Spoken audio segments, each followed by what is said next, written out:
Vamos abrir a palavra do Senhor em Romanos, na carta de Paulo aos Romanos, capítulo 10, irei ler a partir do versículo de número 12. Irmãos, a escola bíblica, tá certo? Não é o culto, agora é a escola bíblica, então se sinta-se de fato em uma escola. Você pode fazer uma pergunta, você pode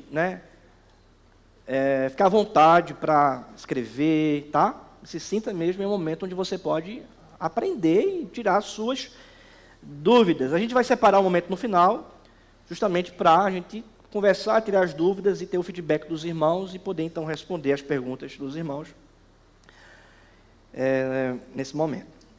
A gente vai separar um momento no final. Mas abra aí a Bíblia em Romanos, capítulo 10, versículo 12 em diante. Nós vamos tratar hoje sobre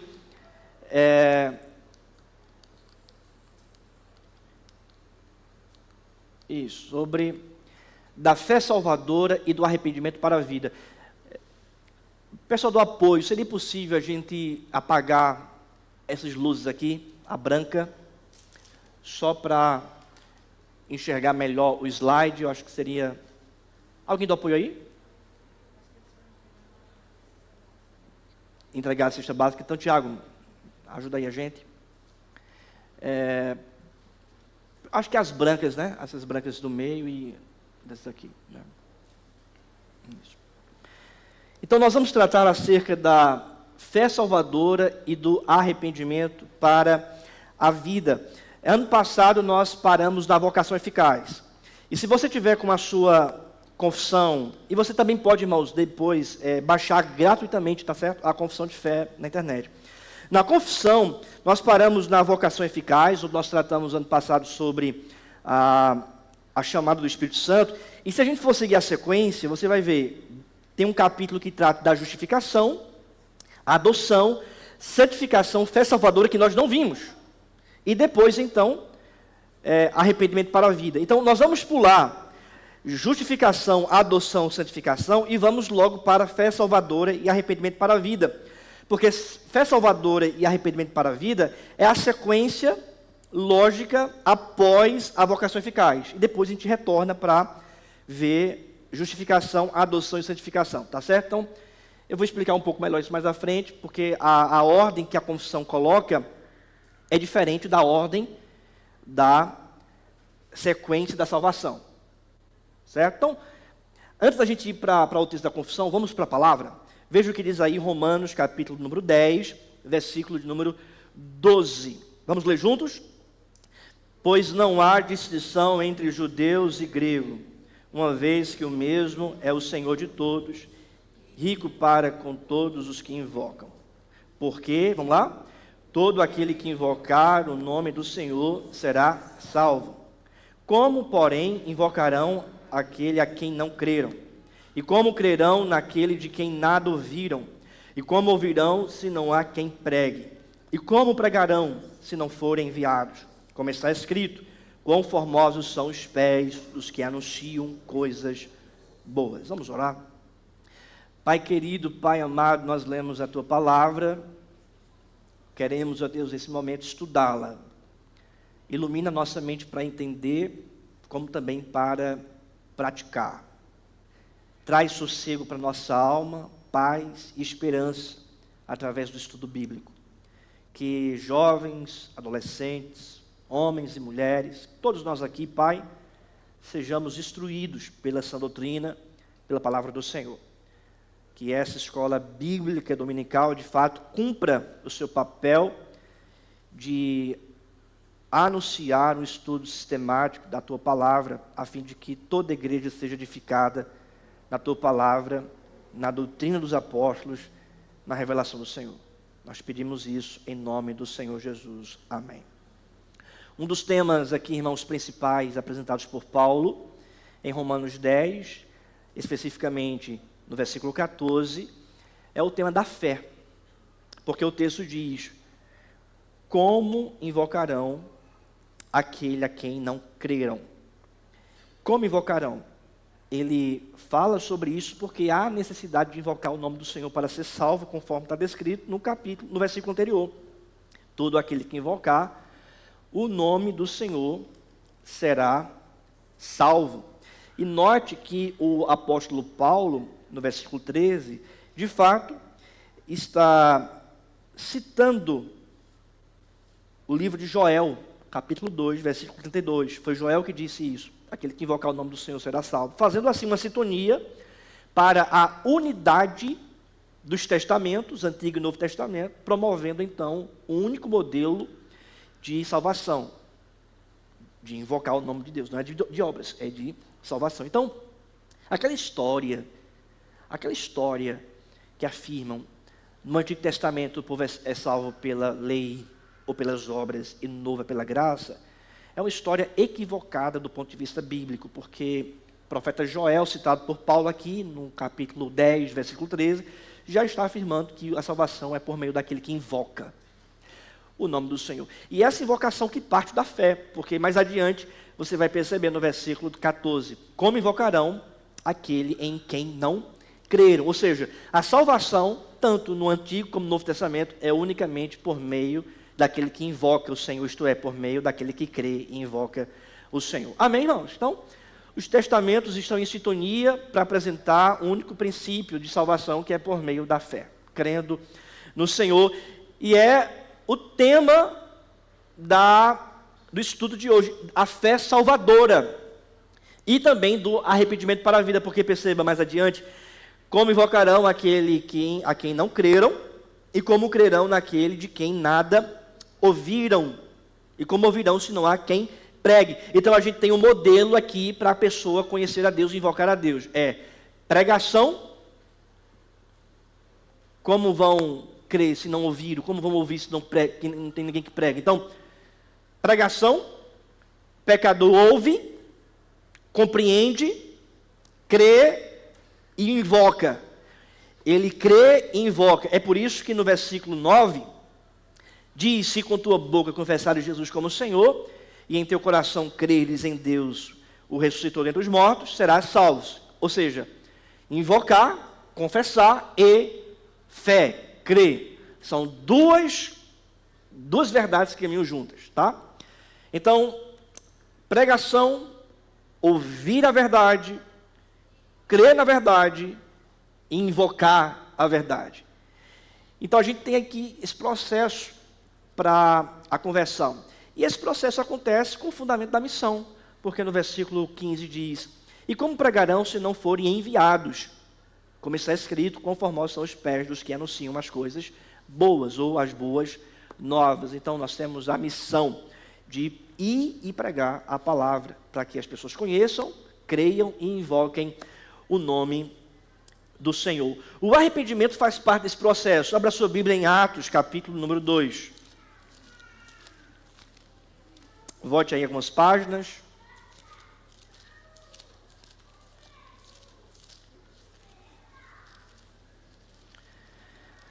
Ou melhor, Atos, capítulo 1. Não, capítulo 2 mesmo. Capítulo 2, versículo 38. A igreja pode ler? Atos 2, 38.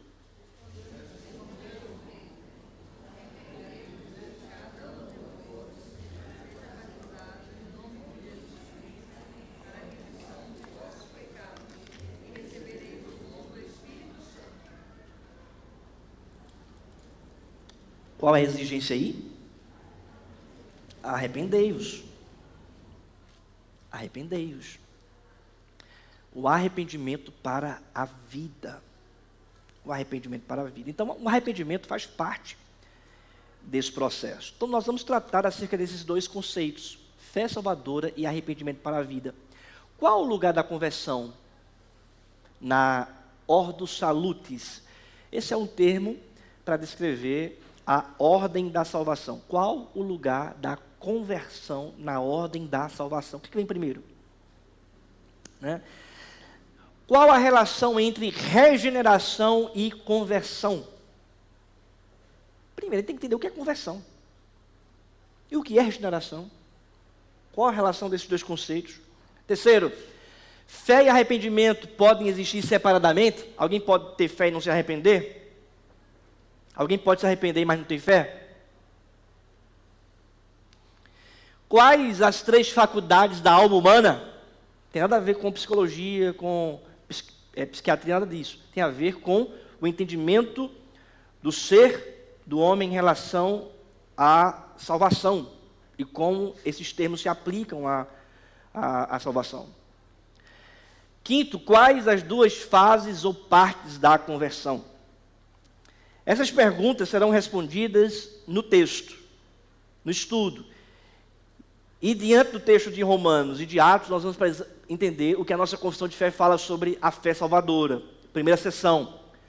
A graça da fé, pela qual os eleitos são habilitados a crer para a salvação das suas almas, é a obra do Espírito de Cristo, é a obra que o Espírito de Cristo faz nos corações deles, e é ordinariamente operada pelo ministério da palavra. Então você vê que prega para ouvir e crer, lá em Romanos 10. Esse crer é fé. A fé é vinda da graça, porque a fé é um dom de Deus, conforme está descrito em Efésios, capítulo número 2, versículo 8. Então, veja, a graça da fé é uma graça, é um dom de Deus. Para alguém crer, Deus tem que dar a fé. Como é que crê? Ordinariamente a partir da palavra. Como crerão se não há... Aliás, como invocarão se não ouviram nada de quem eles devem crer? Foi uma paráfrase um pouco diferente, né? Mas olha aí para Romanos, capítulo 10, versículo 14, diz: como, porém, invocarão aquele quem não creram? E como crerão naquele de quem nada ouviram? E como ouvirão, se não há quem pregue? Então, o meio ordinário que o Espírito Santo concede fé ao pecador é operado pelo ministério da... O que é o ministério da palavra? Evangelismo, pregação. Ah, pastor, fulano de tal recebeu uma revelação do anjo que veio, a palavra de Deus. É o ministério da palavra? Não. O ministério da palavra é a pregação. Deus pode converter alguém de outra forma? Pode. Pode. A nossa confissão de fé diz ordinariamente e não exclusivamente. O meio ordinário, isto é, o meio comum, é por meio do ministério da palavra, da pregação da palavra. Mas alguém em casa pode estar lendo a palavra. Uma pessoa que talvez não tenha muito entendimento, mas lendo a Bíblia.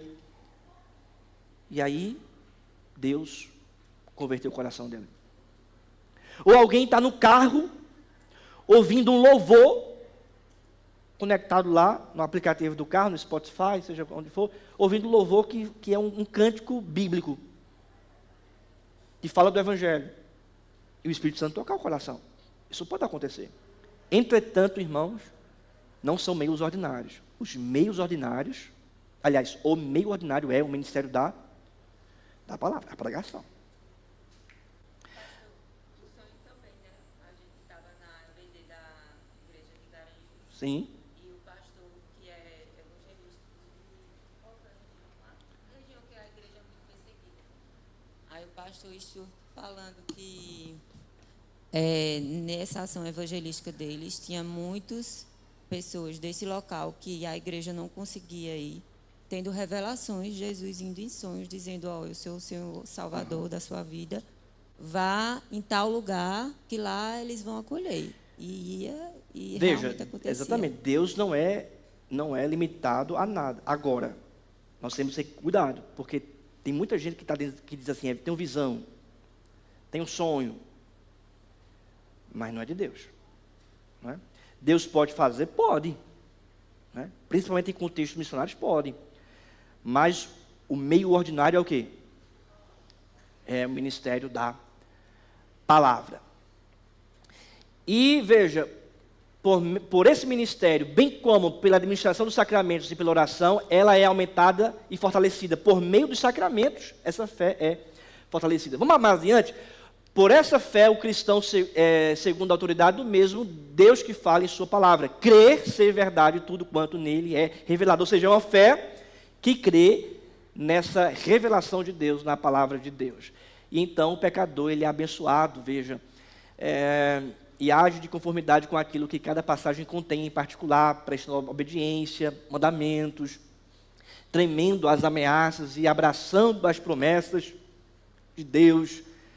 Aceitar e receber a Cristo, veja, porém, os principais atos da fé salvadora são aceitar e receber a Cristo e firmar-se só nele para justificação, santificação e vida eterna, isto é, em virtude do pacto da graça. Tem presbiteriano que diz assim, é errado você dizer que você aceitou a obra de Jesus ou aceitou a justiça de Cristo, porque é Deus que converte, né? É Deus que salva. Mas veja, a confissão trata de aceitar o que Cristo fez pela fé. Não no sentido de que Deus está implorando para entrar no nosso coração e a gente vai dar uma como é que diz? Uma permissãozinha. Não, Deus, eu vou dar uma permissão para o senhor entrar. Não queria não, mas não é nesse sentido, tá? Aceitar, ou chuva boa, né? É bom depois, quando a gente for para o carro, né? Aceitar e receber a justiça de Cristo. Aquilo que Cristo fez no Calvário, tá certo? Essa fé é de diferentes graus, é fraca ou forte, pode ser muitas vezes, de muitos modos, assaltada e enfraquecida, mas sempre alcança a vitória, atingindo em muitos a uma perfeita segurança em Cristo, que é não somente o autor, como também o consumidor da fé. Então, em alguns momentos você vai ter muita fé, em outros momentos pouca fé. Mas o ponto é, você tem fé. Amém? Você tem fé. Tem um relato que foi contado pelo R.C. Sproul. O R.C. Sproul, ele já está na glória. Ele foi um dos grandes, né, pregadores norte-americanos, divulgando a fé reformada na América, né? Nessa última onda aí. Ele conta um relato muito interessante, que tinha 2 judeus na época em que o anjo da morte ia passar na última praga do Egito. Os irmãos estão lembrados? A última praga, o anjo da morte, ia passar, daí onde vem o termo Páscoa, né? A passagem do anjo. E então, os hebreus deveriam matar um cordeiro e aspergir o sangue nos arrais, né? Na porta. O quê? Nos brais, né? Na porta. E aí tinha 2 judeus lá, 2 hebreus. E aí o João falou, rapaz, eu não sei se isso é verdade não. Esse negócio de matar animal, pegar sangue, jogar sangue na porta, esse negócio vai feder tanto. Vai ficar feio. E que negócio é esse de anjo passar e matar os primogênitos, se não tiver? E João dizendo para Pedro, eu não estou acreditando muito nesse negócio não. Aí Pedro estava dizendo para João, vamos fazer isso, cara. Você não viu não Moisés dizendo? Moisés está falando. E Moisés está dizendo que é Deus que está dizendo. A gente tem que obedecer. O anjo vai passar e vai matar. O João tinha pouca fé. O Pedro tinha muita fé. O João disse, rapaz, eu vou fazer, mas não estou acreditando muito nisso não, mas eu vou fazer. Aí o João fez, matou o animal, aspergiu o sangue na porta. O Pedro também fez. E então depois o anjo passou. O anjo ia passar e ia matar o primogênito de quem não tinha feito. Quem foi que morreu ali? O primogênito de João ou de Pedro?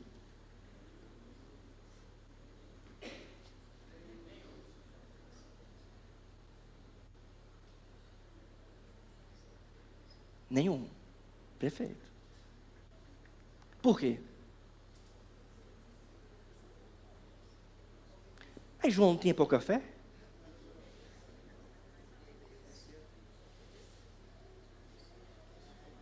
Ok? Mas João não tinha pouca fé? Mas fez, irmãos. Ele confiou. A fé, ela é evidenciada onde? Na obediência. O que é que Tiago diz? Fé sem obras é Aonde é que a fé fala? Na obediência. Se ele obedeceu, a fé dele está falando. Por mais que ele tenha pouca fé. Por mais que ele tenha dito assim, eu não tenho fé não. Mas se ele obedeceu, a voz de sua fé foi a prática da boa obra em matar o animal e aspergir o sangue. O anjo passou e os dois primogênitos, tanto de João como de Pedro, foram salvos. Da mesma forma, irmãos, o importante é a gente ter fé. Claro, o incentivo é, vamos aumentar nossa fé, vamos cultivar nossa fé. Mas a fé, e somente ela, em qualquer grau, já é o fundamento da nossa salvação. Acerca do arrependimento para a vida, veja, o arrependimento para a vida, até mesmo diante do conceito lá de Atos 2, lembra? 38, arrependei-vos. O arrependimento para a vida é uma graça evangélica. Graça? Graça? Graça é um conceito que nós não merecemos, de quem dá é Deus. Mas não sou eu que me arrependo?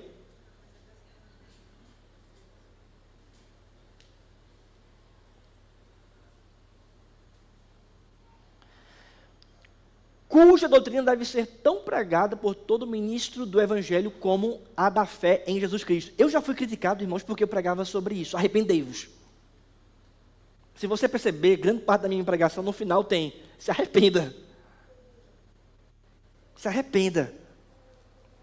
E eu fui muito fomentado a esse estilo de pregação, primeiramente fazendo a exegese do texto de 1 Coríntios 2, quando Paulo fala que a gente deve pregar a Cristo e a sua salvação, e também pelas pregações do Billy Graham.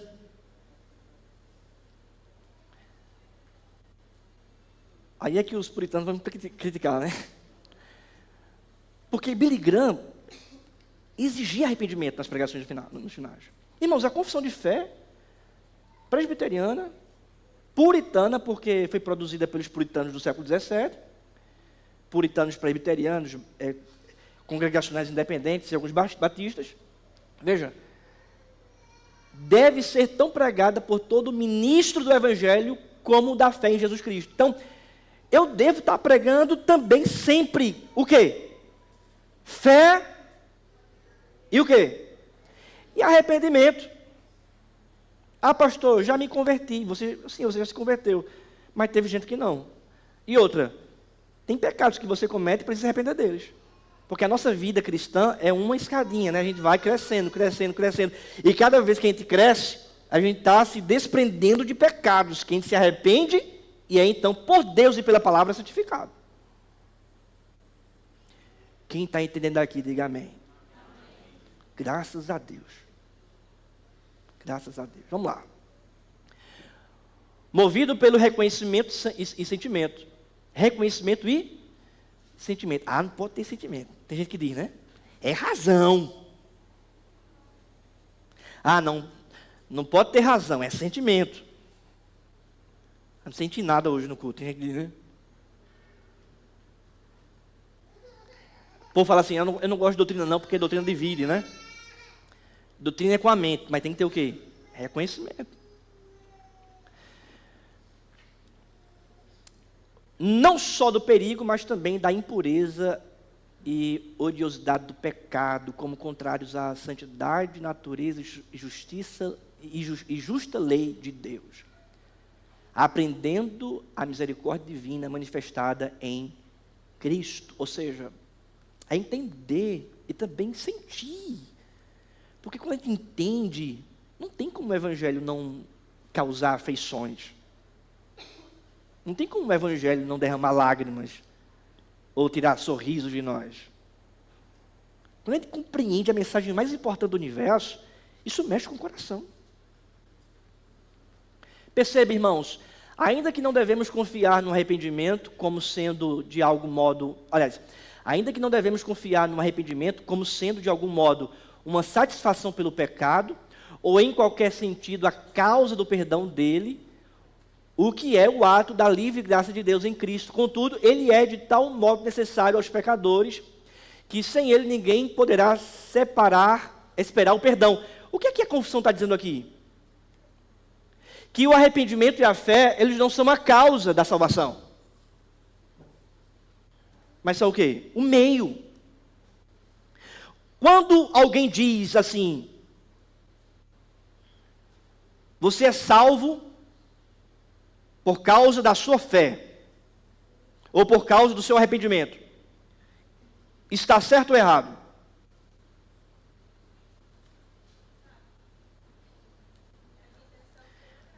Está errado. Porque se eu digo que a gente é salvo por meio, aliás, por causa da fé, ou por causa do arrependimento, eu estou dizendo que a razão da salvação é a fé e o arrependimento, e não Cristo. Não. Alguém pode ter arrependimento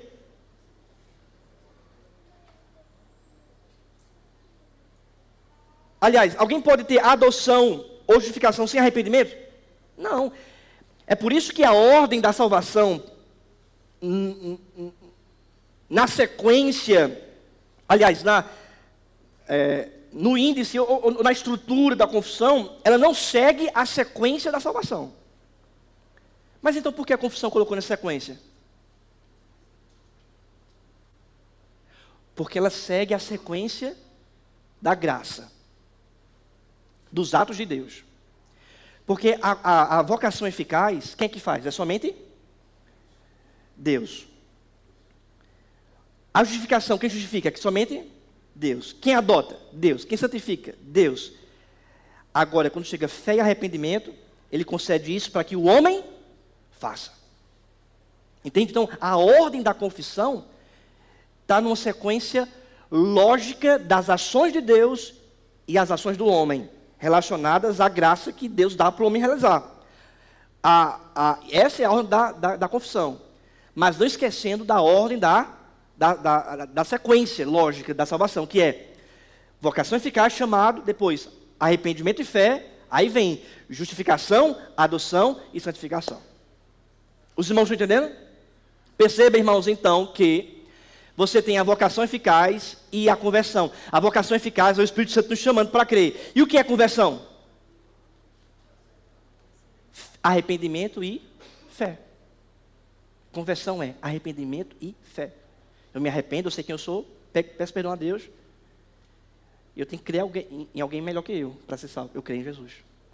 Perceba, arrependimento e fé são inseparáveis. Um não pode existir sem ou a parte do outro.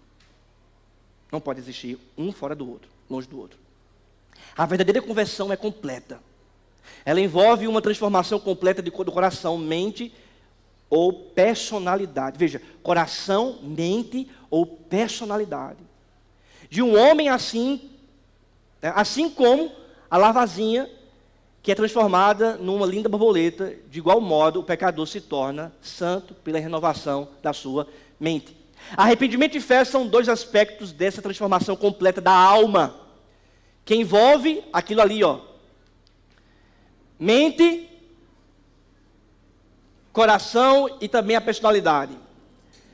O arrependimento indica o aspecto da mudança pelo qual a alma se desvia do pecado e experimenta uma legítima aversão a ele. Eu não gosto do pecado, eu tenho tristeza do pecado, eu me arrependo do pecado.